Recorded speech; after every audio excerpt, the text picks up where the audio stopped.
할렐루야. 아멘. 좌우에 계신 분들에게 인사하겠습니다. 잘 되고 있습니다. 기도하면 기적이 일어납니다. 네. 잘 되고 있습니다. 기도하면 기적이 일어납니다. 아멘.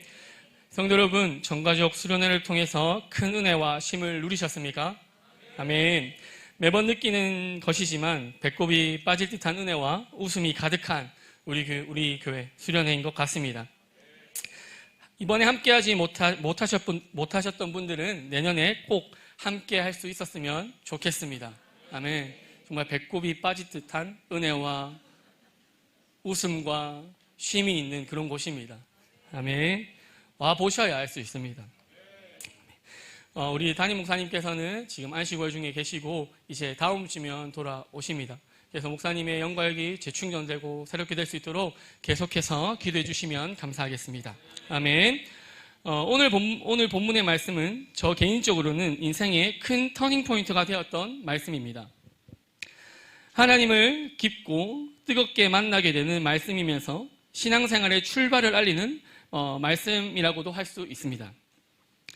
2011년 여름이었던 걸로 기억합니다. 개인적으로는 인생에 있어서 큰 어려움을 만났던 그런 시기였습니다. 그러니까 되게 힘들어하던 시기였죠. 20살, 21살 이때였던 것 같습니다. 그렇게 어려운 시절에 하나님의 은혜로 우리 교회와 우리 목사님을 만나게 됩니다. 사실 지금에서야 우리 교회를 만난 것이 또 우리 목사님을 만난 것이 나를 향한 하나님의 특별한 은혜이며 축복이라는 사실을 알지만 그때는 알아먹지 못했던 것 같습니다. 이것이 내 인생에 어떠한 일을 일으키고 내 삶을 어떻게 인도할지 전혀 알 수 없었던 것 같습니다. 그렇기에 그때 당시 우리 목사님을 만나서 인생의 문제를 또 말씀드리고 어려움을 나누고 또 상담하고 이렇게 했었습니다. 그때 담임 목사님께서 제 이야기를 다 들으시고 그렇구나 그래 하시고는 저에게는 아주 충격적인 제안을 하십니다. 그 제안은 우리 모두 들었던 제안이라 생각되어집니다. 그 제안은 다른 것이 아니라 양육받자였습니다. 양육받자. 저는 담임 목사님이 저희 가정에 오셔서 그때 당시 가정의 어려움을 좀 겪고 있었어요. 그래서 막 기적이 일어나고 또 막 말씀을 선포하며 회복이 바로 일어나고 이런 여러 가지 그런 기적을 상상했던 것 같습니다. 그런데 담임 목사님은 양육받자라고 말씀하시는 거죠. 그러니까 저는 이 양육받자라는 이 단어가 어떻게 들렸냐면 그냥 공부하자 이렇게 들린 겁니다. 양육받자, 공부하자. 공부를 너무 싫어하는 저에게 공부하자. 그래서 그 다음에 선택이 어떻겠습니까?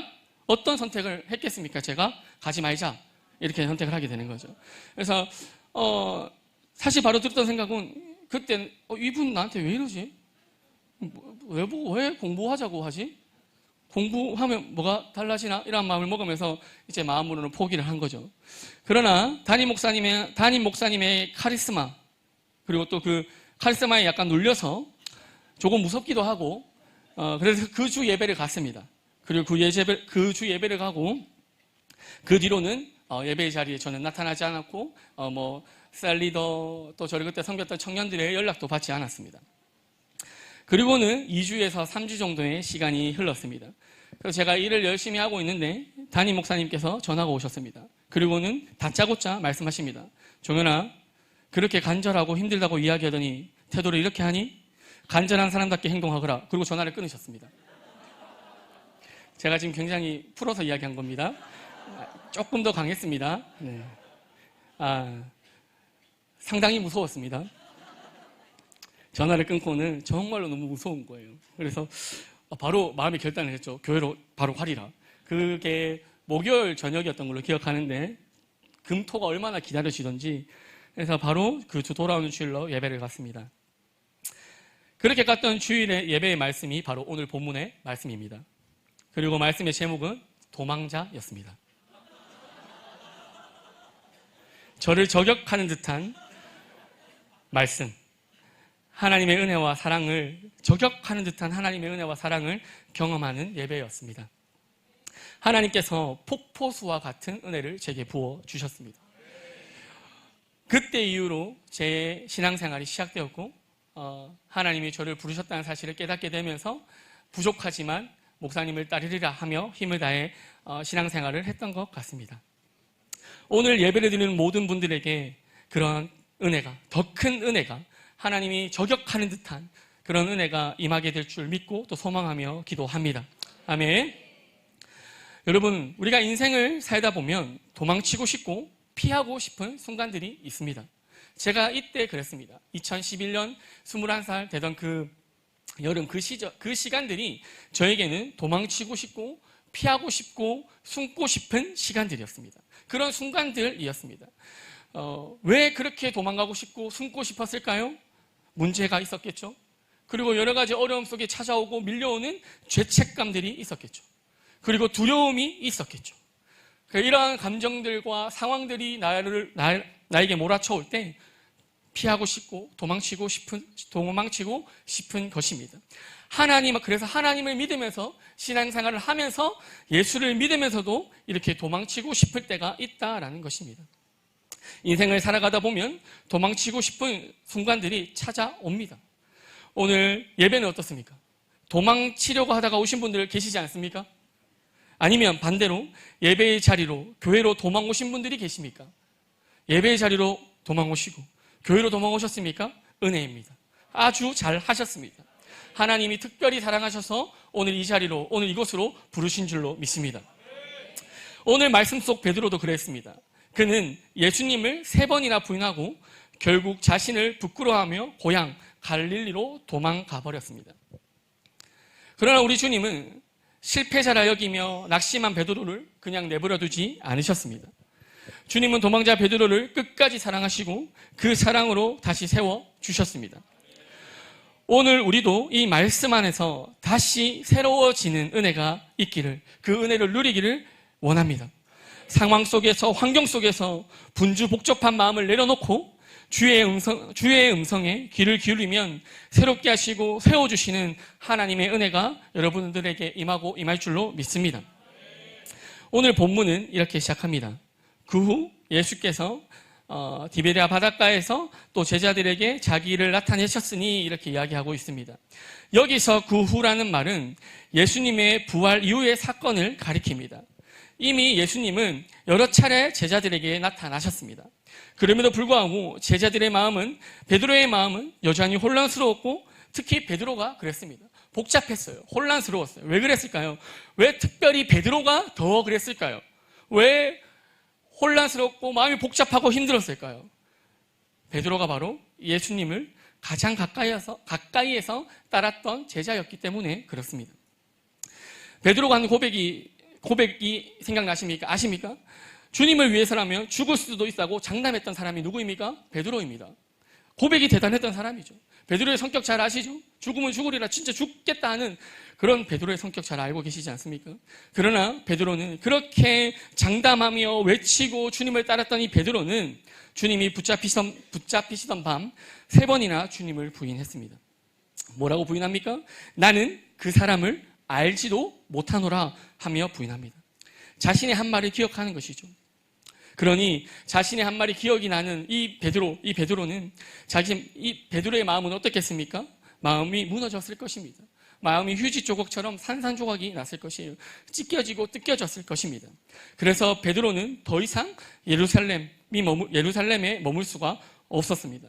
그 예루살렘은 바로 그것은 부끄러움의 자리이고 잊을 수 없는 기억들로 가득 찬 곳이었기 때문에 그렇습니다. 그래서 결국 베드로는 제자들과 함께 갈릴리로 돌아갑니다. 베드로는 말합니다. 나는 물고기를 잡으러 가노라 하며 떠납니다. 이것은 단순히 생계를 위한 행동이 아니었습니다. 이것은 바로 과거로부터 도망하는 모습이었다라는 것이죠.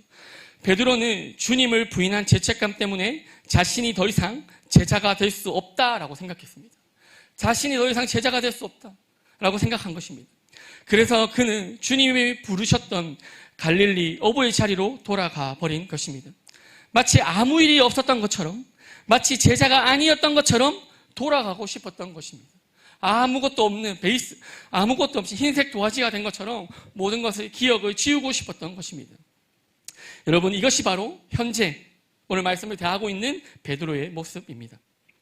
실패했을 때 사명을 잃어버리고 옛사람으로 돌아가려는 모습, 죄책감 때문에 더 이상 하나님의 사람이 될 수 없다고 스스로 단정하는 초라한 베드로의 모습을 우리는 지금 보고 있습니다. 혹시 오늘 우리 가운데도 이러한 마음들이 있지 않습니까? 나는 너무 많이 실패를 했어. 나는 자격이 없어. 나는 정말 뭐래도 안 되나 봐. 나는 너무 많은 죄를 지었어. 나 같은 사람은 하나님이 쓰지 않으셔. 이러한 생각들과 감정들을 나를 사로잡고 있지는 않습니까? 이렇게 마음으로 도망치는 분들이 있다면, 이러한 생각들이 나의 마음에, 나의 생각에 자리 잡고 있는 분들이 오늘 계시다면, 오늘 말씀이 바로 나를 위한 말씀인 것입니다. 베드로와 제자들이 밤새도록 그물을 던졌습니다. 밤이 새도록 그물을 던졌습니다. 그러나 그 밤에 아무것도 얻지 못하였다고 성경은 말하고 있습니다. 베드로와 제자들은 밤새도록 물고기를 잡았지만 한 마리로 잡지 못했다고 합니다. 예수를 피해 도망온 베드로의 현실의 도피, 애씀은 결국 다 헛수고가 되어진 것입니다. 베드로와 제자들은 이전으로 돌아갔지만 돌아간 그곳에서 만족을 누리지 못했고 헛됨, 헛수고를 경험하게 됩니다. 그렇다면 왜 베드로는 아무런 물고기 한 마리도 잡지 못했을까요? 베드로가 물고기 잡는 경험이 부족해서 한 마리도 잡지 못했을까요? 베드로는 평생을 바친 어부였습니다. 베드로는 그냥 어부였어요. 전문가였다라는 사실입니다. 누구보다 바다에 대해서 잘 알고 있었을 것입니다. 배를 타고 베드로가 지금 나갔다는 것은 베드로가 지금 가면 물고기를 잡을 수 있을 것이라는 것을 알고 베드로가 배를 띄우고 나간 겁니다. 어부이기 때문에 다 알고 있다는 거예요. 그러나 베드로는 물고기를 잡지 못했습니다. 주님 없이 자기 힘으로만 살려고 하니 아무 열매를 맺지 못했던 것입니다. 주님이 이 시간과 이 사건을 통해서 하나님이 자신의 힘으로 나아가려고 하는 베드로에게 교훈을 주기 위함이었던 것입니다. 이것이 바로 현실입니다. 베드로는 주님을 떠남으로 현실을 경험하게 됩니다. 우리가 주님을 떠나 자기 힘으로 살려고 할 때 겉으로 열심히 살고 힘을 쓰고 애쓰면 열매가 맺히는 듯하고 결과가 나오는 듯합니다.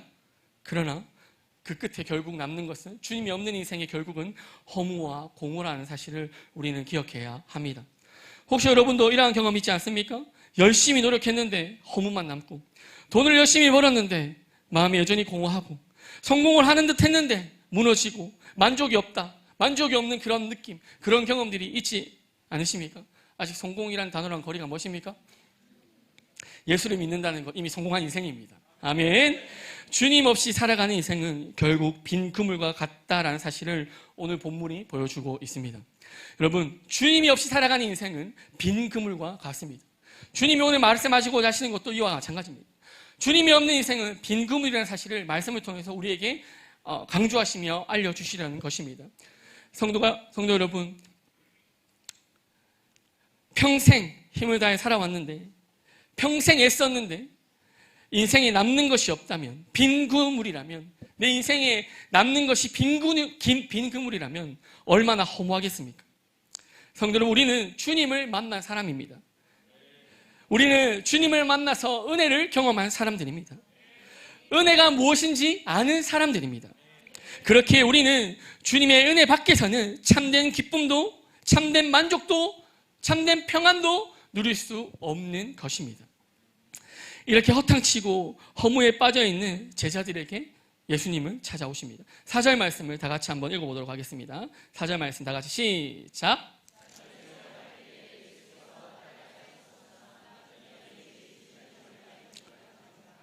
앞서 말씀드렸듯이 밤이 새도록 그물질을 했지만 한 마리로 잡지 못했습니다. 그런데 날이 새어갈 무렵 주님께서 바닷가에 서 계셨습니다. 성도 여러분, 여기서 중요한 것은 베드로가 예수님을 찾은 것이 아니라는 겁니다. 여기서 중요한 포인트는 베드로가 아이고 힘들다, 이제 못 살겠다 해서 주님께 나아간 것이 아니라는 거예요. 예수님이 베드로를 찾아오셨다는 사실입니다. 예수님은 제자들이 다 준비되었고 이제 다 회개했고 자신의 그런 예수님을 부인하고 예수님을 팔고 또 그렇게 자기가 그렇게 예수님을 외면하고 했던 이 모든 것을 회개한 상황이 아니에요. 그리고 다시 예수님을 잘 따라야지, 예수님께 돌아가야지라는 마음을 먹은 그런 상태가 아니에요. 준비되지 못했고 회개하지 않았고 그러한 결심들이 없는 상황이에요. 오히려 실패하고 낙심 속에 허무하게 앉아있는 그 새벽, 예수님은 베드로에게, 제자들에게 찾아와 주신 것입니다. 성도 여러분, 우리에게도 이와 같이 주님이 찾아오셨고 찾아오십니다. 우리가 하나님을 찾지 못하고 기도하지 못하고 실패와 절망 가운데 앉아있을 때에도 주님은 우리를 찾아오십니다. 우리는 자꾸 도망치지만 주님은 우리를 포기하지 않으시고 끝까지 찾아오신다라는 사실을 기억해야 합니다. 우리 주님은 포기를 모르시는 분이십니다. 우리가 주님을 영접할 때 찾아오신 분이 아니라, 영접할 때만 찾아오시는 분이 아니라 때와 시와 공간을 따지지 않으시고 우리를 찾아오십니다. 우리가 낙심했을 때에도, 우리가 좌절에 빠졌을 때에도 주님 우리를 찾아오시고, 우리가 기쁠 때에도 아이고 잘했다, 그랬구나 응원하시며 우리를 찾아오시는 분이 우리 주님이십니다. 그러니 예배를 드리고 있는 지금 이 순간에도 주님은 우리를 찾아오십니다. 그래서 우리의 마음을 살피시고 우리의 마음을 만지시고 우리를 위로하시고 우리를 회복시켜 주시는 분이십니다. 날이 새어갈 때 베드로의 빈 그물과 허무함 속에 주님이 오셨습니다. 그리고 예수님은 제자들에게 물으십니다. 얘들아, 너희에게 고기가 있느냐? 라고 물으십니다. 물고기 많이 잡았니? 라고 물으십니다. 그래서 제자들이 뭐라고 대답합니까? 없나이다. 한 마리도 잡지 못했습니다. 말합니다. 이 질문은 단순히 물고기가 있냐 없냐의 유무를 묻는 질문이 아닙니다. 그들이 예수님을 떠났을 때 어떠한 결과를 가지고 왔는지 확인하게 되어지는, 확인하시는 질문인 것입니다. 이런 것이겠죠. 너희가 나를 떠나서 만족을 얻었니? 그 너희가 나를 떠나는데 행복하니? 기쁨이 넘치니? 어떠니? 라고 질문하는 것이죠. 그리고 그 질문 뒤의 대답은 우리가 알고 있듯이 분명합니다. 그렇지 못합니다. 주님, 행복하지 못합니다. 주님, 예배를 좀 빠졌는데, 셀가 종목이 좀 빠졌는데, 행복맨 그거 힘들어 좀 안 해봤는데, 세상으로 나아가 봤는데 행복하지 못합니다. 마음에 기쁨이 없습니다. 마음에 평안이 없습니다. 주님, 힘듭니다. 라고 지금 고백하는 것입니다. 그리고 그 없나이다, 잡은 것이 없습니다, 주님 힘듭니다 라고 고백하는 그들에게 예수님은 또 말씀하십니다. 그물을 배 오른편에 던지라 라고 말씀하십니다. 제자들이 이 예수님의 말씀 앞에 순종합니다. 그 순종의 결과는 그물이 찢어질 정도로 많은 물고기가 잡힙니다. 아멘. 성도 여러분, 순종이 능력입니다. 순종이 능력입니다. 이해되지 않아도 이 상황이 이해가 되겠습니까? 베드로가 이거 지금 던지는 게 되겠어요? 이 죄책감이 여러 가지 복잡한 마음이 이게 되겠어요? 그러나 하면 주님이 은혜 주시고 주님이 능력을 주시고 주님이 도와주십니다. 이 사건은 물고기를 많이 잡은, 배 오른편으로 던져서 물고기를 많이 잡은 단순한 기적이 아니라 주님의 메시지가 담겨 있습니다. 너희가 밤새도록 수고했지만 아무것도 얻지 못했지. 그러나 나와 함께라면, 나와 함께하면 이러한 결과가 일어난다. 이러한 열매가 맺힌다. 너의 빈 그물이 채워진다. 라고 하시는 주님의 메시지가 있는 것입니다. 주님 없이 살면 빈 그물이 되어지지만 주님과 함께라면 가득 찬 그물이 되어지는 것입니다. 성도 여러분, 우리도 채워야 하고 채우고 싶은 또 그런 빈 그물들이 많이 있지 않습니까? 꼭 채우고 싶은, 채워야 하는 그런 빈 그물들이 있지 않습니까? 그러나 내 힘으로 애쓰고 노력해도 채워지지 않는 그러한 그물들이 있지 않습니까? 어려움들이 있지 않습니까? 인생의 문제들이 있지 않습니까? 그 그물을 주님이 말씀하시는 곳에, 주님의 음성 앞에 던질 때 우리 주님께서 그 그물을 반드시 채워주십니다. 주님이 그냥 그 그물을 채워주시기만 하셨습니까? 그물이 찢어질 정도로 많은 물고기가 잡혔다 합니다. 하나님께서 찢어질 정도의 은혜, 찢어질 정도의 응답으로 우리 가운데 역사하실 줄로 믿습니다. 결국 빈 그물을 채우시고 채우러 오신 주님께서 우리에게 하고 싶은 말씀이 무엇일까요? 그물을 채우신 주님께서 우리에게 하고 싶은 말씀이 무엇일까요? 무슨 말씀을 하고 싶으셨을까요? 주님이 하고 싶었던 말씀은, 그물을 채우신 그 주님이 하고 싶었던 말씀은 내가 너를 책임진다. 내가 너를 책임진다. 내가 너의 인생의 그물을 책임진다. 내가 너를 돕는다 하는 말씀을 주님은 하고 싶었을 것입니다. 성도 여러분, 우리의 빈 그물을 채울 수 있는 것은 오직 복음, 우리 주님뿐임을 마음으로 믿고 확신하며 나아가는 은혜가 있기를 소망하며 기도합니다. 제자들이 배에서 내려보니 예수님이 숯불을 피워놓고 떡과 생선을 준비해 두셨습니다. 그리고 주님이 말씀하십니다. 와서 조반을 먹으라 라고 말씀하십니다. 여기서 숯불을 피웠다라고 이야기하는 그 숯불에는 아주 중요한 의미를 담고 있는데, 요한복음 18장에 보면 베드로가 예수님을 부인한 자리도 어디였습니까? 예수님 모릅니다. 그분이 누굽니까? 했던 부인했던 자리가 어디입니까? 숯불입니다. 숯불이 있었던 곳이죠. 예수님은 의도적으로 숯불을 곁에 두고 그 숯불을 곁에 두고 베드로를 다시 만나 주신 것입니다. 그 왜 숯불을 곁에 두셨을까요? 베드로의 기억을 건드리기 위함입니다. 그의 상처와 실패의 기억을 치유하시기 위함입니다. 베드로의 입장에서는 예수님 계신 곳에 그 숯만 있었다면 마음이 좀 복잡했을 것 같아요. 물고기 없고 그냥 숯만 막 불이 활활 타고 있으면 어땠을까요?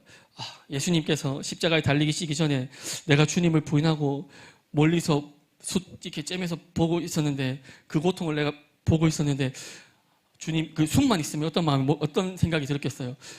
내가 오늘 그 고통을 받는 날이구나. 예수님께 숯불로 날 지시려고 지금 날 글로 부르시고 계시구나. 이런 생각을 했을 수도 있지 않겠어요? 나는 그랬을 것 같아요. 그 숯 보면 근처에 못 갔을 것 같아요. 그러나 그 숯 피워져 있는 그 위에 뭐가 있었습니까? 생선과 떡이 있지 않았습니까? 그리고 베드로의 마음을 아시는 듯 주님은 제자들을 책망하지 않으시고 뭐라 하지 않으시고 한마디 하지 않으시고 제자들을 부르시고 먼저 제자들을 위로하시며 먹이십니다. 성도 여러분, 우리 주님은 우리의 아픈 과거를 절대로 외면하지 않으십니다. 절대로 외면하지 않으십니다. 오히려 그 자리에서 그 자리로 다시 데려가셔서 그 자리에서 회복을 주십니다.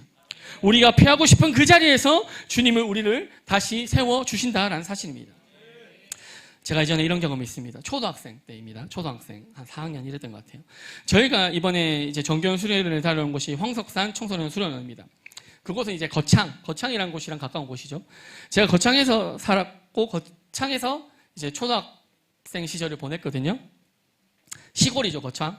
지금 하여튼 한 20년, 한 몇 년 전이니까 더 시골이었겠죠, 지금보다. 그래서 제가 피자를 아주 좋아합니다. 피자를 아주 좋아하고 제 배를 보시지 말기 바랍니다. 피자를 좋아합니다. 그런데 그래서 아버지가 부모님이 제가 피자를 좋아하는 걸 아신 거예요. 근데 그때 당시에 거창에는 이게 브랜드가 있는 피자집이 없었어요. 그러니까 피자헛, 카펠로 아십니까? 카펠로. 그 달서구 어디 그 서부 정류장 쪽에 거기가 제가 제 초등학생 때 피자 가게가 큰 게 하나 있었고 카펠로가 큰 게 하나 있었어요. 그래서 왔다 갔다 하면서 부모님과 일주일에 한 번 정도는 저를 데리고 피자를 이렇게 사주셨죠. 대구에서 이제 와서 피자를 먹으러 갔던 거예요. 그때 제 기억이 아주 좋아요. 근데 제 기억을 아주 피자를 많이 먹은 기억을 상처로 남게 한 사건이 생깁니다. 평소와 같이 대구에 있는 피자집에 갔습니다. 그리고 피자를 기다리고 있는데 좀 지루한 겁니다. 그래서 지루해서 밖으로 나왔습니다. 밖으로 나와서 잠시 걸으며 시골에서 왔으니까 이 대구의 모든 것이 어땠겠습니까? 신기했겠죠? 두리번거리면서 이런 것도 있고 저런 것도 있고 어린아이의 마음으로 그러고 있었어요. 그런데 갑자기 비가 팍 쏟아지는 거예요. 비가 미친 듯이 쏟아지는 거예요. 그러니까 비를 어떻게 해야 되겠습니까? 피해야겠죠. 우산은 없고 피해야 돼. 두리번거리다가 저기 어떤 가게 앞에 이게 신문이 이렇게 걸려 있는 거예요. 판매용인지 몰랐습니다. 판매용인지 그걸 어떻게 제가 다 알겠어요. 그래서 나는 그거를 딱 들어가지고 잠깐 이렇게 비를 피하려 딱 썼는데 갑자기 그 주인 아저씨가 나오더니 아시죠? 이놈 새끼야, 저놈 새끼야 이러면서 뭐라 하는 거예요. 그러니까 이게 너무 어린 나이에 나 이게 내가 잘못된 행동 이거 그냥 왜 그잖아요. 신문 가져가는 그런 거 있잖아요. 있어요. 시골에도 있어요. 그런 거라고 생각했어요. 근데 꿀밤을 때리면서 그렇게 하는 거예요. 이게 얼마나 상처가 됐든지 막 자존심 상하고 마음도 아프고 막 슬프고 그럼 뭐 어찌됐든 간 욕은 욕대로 먹고 혼나고 막 이렇게 막 비 쫄딱 맞고 이렇게 피자집으로 눈물이 닿고 또 자존심은 있으니까 환시가 세소하고 이래가지고 피자집으로 딱 돌아왔어요. 자, 제가 눈물을 닿고 막 이렇게 돌아와도 부모님이 알까요? 모를까요? 압니다. 다 아십니다. 아버지가 무슨 일이야 하시면서 막 제가 막 그러니까 막 이제 조금 막 단어다 신문 이렇게 딱 해가지고 이제 아버지 막 그냥 피자고 뭐고 그냥 막 달려가가지고 이제 어떻게 하겠어요? 그곳에 가가지고 야! 하면서 이제 막 가가지고 이제 막 그 뒤에는 더 이상 말하지 않겠습니다. 중요한 건 그 주인 아씨가 나한테 욕했던 것보다 훨씬 심한 농도로 욕을 하셨다는 사실만 기억하시면 됩니다. 그런데 제가 그때 어땠을까요? 아버지가 막 제가 상처받은 그곳이잖아요. 막 있을 때 막 옆에서 제가 어땠을까요? 신나죠. 웃음이 나고 힘이 나고 막 어깨 막 이렇게 막 키 한 2m 되는 것 같고 막 이래가지고 칙 하면서 또 돈 막 신문 계산하고 막 이렇게 하니까 더 막 되는 거죠. 얼마나 그 상처받은 그곳에서 얼마나 마음이 위로가 되어지고 얼마나 이 가슴이 뜨거워지는지 몰라요. 가슴이 이게 당당해진지 몰라요. 당당해졌든지 몰라요. 성도 여러분, 우리 주님은 우리의 상처를 남겨두지 않으십니다. 어느 곳에서 우리가 무엇을 하다가 어떤 상처를 받았던 주님은 그곳에서 내가 상처받은 그곳에서 내가 아팠던 그곳에서 내가 힘들었던 그곳에서 만지시고 모든 것을 회복시키시고 모든 것을 새롭게 하십니다. 아멘. 오늘 우리는 이곳에 있습니다. 예배의 자리에 있습니다. 이것이 은혜입니다. 하나님은 이곳에서 우리를 예수님께서 제자들을 불러서 물고기를 먹이시고 떡을 먹이시며 아무 말 하지 않으셨지만 위로하셨던 것처럼 하나님께서 오늘 이곳에서 말씀을 통해서 우리의 마음의 상처와 아픔과 또 고민과 염려를 도우시고 위로하십니다. 아멘. 그리고 식사 후에 예수님은 베드로에게 물으십니다. 갑자기 물으세요. 요한의 아들 시몬아, 내가 나를 어떻게 합니까? 사랑하느냐? 라고 물으십니다. 그리고 예수님은 이 같은 질문을 한 번 하고 멈추지 않으시고 반복해서 3번 하십니다. 왜 또 3번을 하셨을까요? 예수님은 왜 한 번 하고 그냥 네가 나를 사랑하느냐? 하고 끝나면 되는데 왜 3번을 반복해서 질문하셨을까요?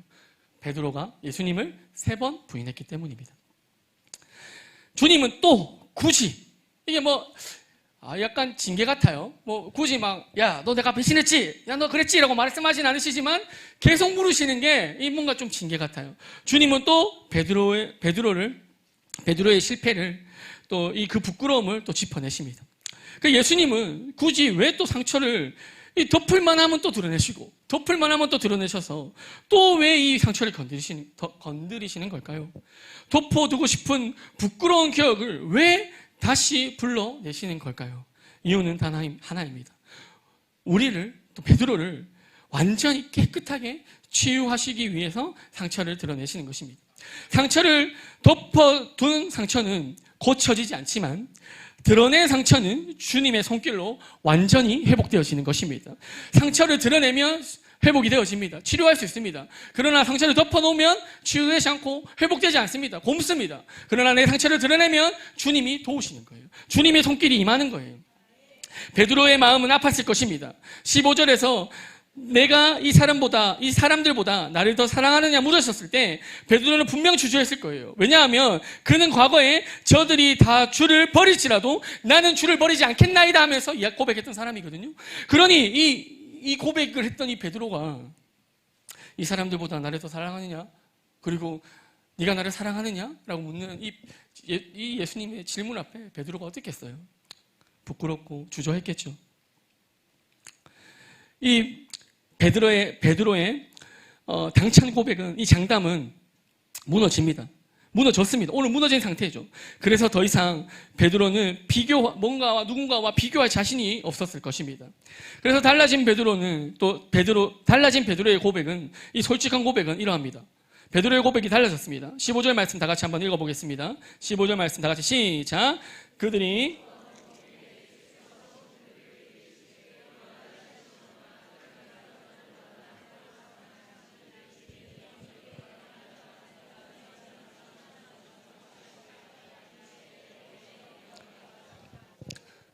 베드로의 고백이 달라졌죠. 막 당치하지 않아요. 이런 느낌이 좀 없어요. 베드로의 고백은 이러합니다. 교만하지 않고 장담하지 않으며 겸손하면서 진실한 고백으로 바뀌게 되었습니다. 조금은 성숙한 베드로의 모습을 보게 됩니다. 베드로가 달라진 고백을 하면서 어떤 마음을 먹었겠습니까? 주님 앞에 이전처럼 주님 내가 주님을 따르겠습니다. 주님 내가 막 이렇게 하겠습니다. 이런 말을 하지 않아요. 지금 이제 이 고백 그런 고백은 없어요. 그러나 이 베드로에게 어떠한 고백이 있겠냐 말입니다. 이런 마음을 먹지 않았을까요? 나 진짜 잘해보리라 이번에는. 나 정말 잘해볼게. 진짜 주님의 기쁨이 되어보고 싶다. 기회가 주어진다면 나 정말 잘하고 싶다. 진짜 기회가 주어진다면 주님의 기쁨이 되고 싶다. 그러한 마음을 먹지 않았을까요? 그러한 마음의 결단들이 있지 않았겠습니까? 이후에 베드로의 행보를 보면 그러한 마음이 있었을 거라 예측이 되어집니다.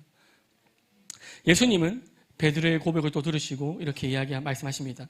내 양을 먹이라 라고 말씀하십니다. 과거에 너 왜 그랬어? 너 과거에 이런 눈빛 한번 주지 않으시고 그런 눈빛 한번 줄 법도 한데 예수님은 바로 사명을 맡기십니다. 베드로의 진심 어린 고백 뒤에 예수님은 곧장 사명을 맡기십니다. 주의 일을 맡기십니다. 주님은 베드로의 능력을 묻지 않으셨습니다. 베드로의 열정을 묻지 않으셨어요. 아무것도 묻지 않으셨어요. 베드로의 마음, 베드로의 진심, 이거 하나만 확인하시고 사명을 맡기셨습니다. 사명을 맡기시며 예수님은 베드로에게 또 앞으로 어떠한 삶을 살게 될지도 말씀하십니다. 18절 말씀 읽어보겠습니다. 18절 말씀 다 같이 시작.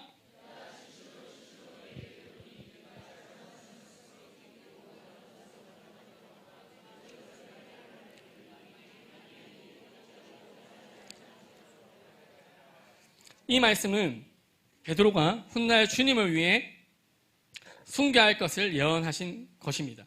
예언하고 있는 말씀입니다. 실제로 베드로는 후에 로마에서 거꾸로 십자가에 달려 순교했습니다. 한때 도망자였던 베드로가 이제는 끝까지 주님을 따르는 충성된 제자가 될 것을 우리는 볼 수 있게 됩니다. 베드로가 이렇게 충성스럽게 제자가 된 것은, 이러한 변화가 일어난 것은 인간의 힘과 능이 아니라 전적인 하나님의 은혜였다는 사실입니다. 왜요? 베드로가 주님을 찾아간 게 아니죠. 누가 베드로를 찾아오셨다고요? 주님이 베드로를 찾아오셨다. 주님이 베드로를 찾아오셨어요. 주님이 은혜를 부어주신 거예요. 그러니 하나님의 은혜가 임하면 되는 것입니다. 주님의 은혜가 임하면, 주의 능력이 임하면 능치 못할 일이 없게 되는 것입니다. 그래서 우리가 사모해야 될 게 무엇입니까? 주의 은혜인 것입니다. 하나님께 은혜를 부어달라고, 그 하나님의 은혜가 날마다 내 삶 가운데 임하게 해달라고 그렇게 기도해야 될 줄로 믿습니다. 아멘. 말씀을 마무리하도록 하겠습니다.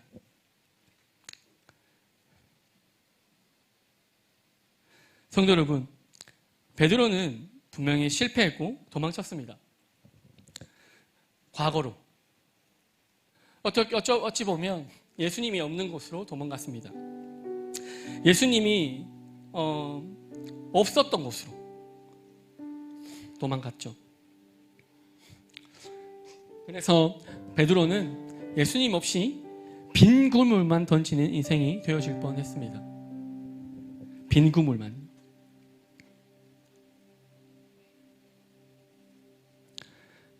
그러나 주님께서 베드로를 찾아오셨고, 찾아오신 주님께서 베드로를 회복시키셨고 베드로를 다시 세우셨습니다. 은혜입니다.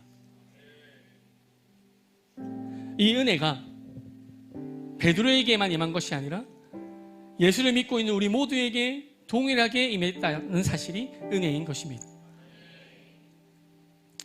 우리도 도망치지 않습니까? 우리도 삶의 무게 때문에 예수를 믿으면서 주님이 없는 것처럼 살아갈 때도 있고 없다고 말할 때도 있습니다. 심지어 떠날 때도 있어요. 주님을 부인할 때도 있어요. 주님을 사랑한다고 고백하지만 상황 앞에서 주저하고 부인할 때가 있다는 사실이, 기도하겠다고, 문제 앞에서 돌파하겠다고 결심하지만 어느새 세상으로 나가 있고 세상의 방법을 선택하는 우리의 모습을 발견할 때가 많습니다. 말씀을 붙잡겠다고, 말씀대로 살아보겠다고 결단하지만 그 결단은 온데간도 없고 말씀은 없고 세상으로 나아가 실패 속에, 문제 속에, 어려움 속에 허덕이는 모습을 우리는 많이 보게 됩니다. 실패의 자리, 예수 없는 인생이 내 원래 자리로 돌아가 있을 때가 많다는 것입니다. 우리가 예수를 믿어도, 신앙생활을 해도 세상 사람들과 같이 그럴 수 있다는 사실을 우리는 또 기억해야 합니다. 그러나 은혜가 무엇입니까? 거듭 말씀드리지만 우리 주님께서 우리의 연약함을 아신다는 것입니다. 우리의 연약함을 아시고 우리의 연약함을 우리 주님을 도우신다라는 사실입니다. 그래서 빈그물질을 하고 있는 우리에게 주님은 찾아오십니다. 여러분, 지난 한 주 동안 어떠셨습니까? 주님의 은혜로 꽉 찬 인생이셨습니까? 주님과 동행하는 인생이셨습니까? 허공에 빈그물을 치고 빈그물을 던져서 공허하고 외롭고 답답하고 아프고 슬프고 외로운 시간들이셨습니까? 그런 우리에게 주님 말씀하십니다. 내가 여기 있다. 내가 너와 함께 한다. 내가 찾아왔다. 걱정하지 마라. 숯불 곁에서 따뜻하게 베드로와 제자들을 맞이해 주셨던 것처럼 주님이 오늘 이곳에서 우리를 맞아주시고 만나주십니다. 그리고 주님 우리에게 물으십니다. 내가 나를 사랑하느냐? 라고 물으십니다. 내가 나를 사랑하느냐? 라고 물으십니다.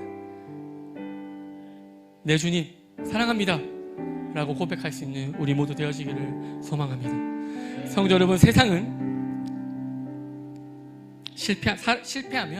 실패하면 사람들을 버립니다. 세상은 챙기지 않아요. 세상은 위로하지 않아요. 세상은 무서워요. 그러나 주님은 실패한 자, 도망한 자 다시 사용하시고 다시 세워가십니다.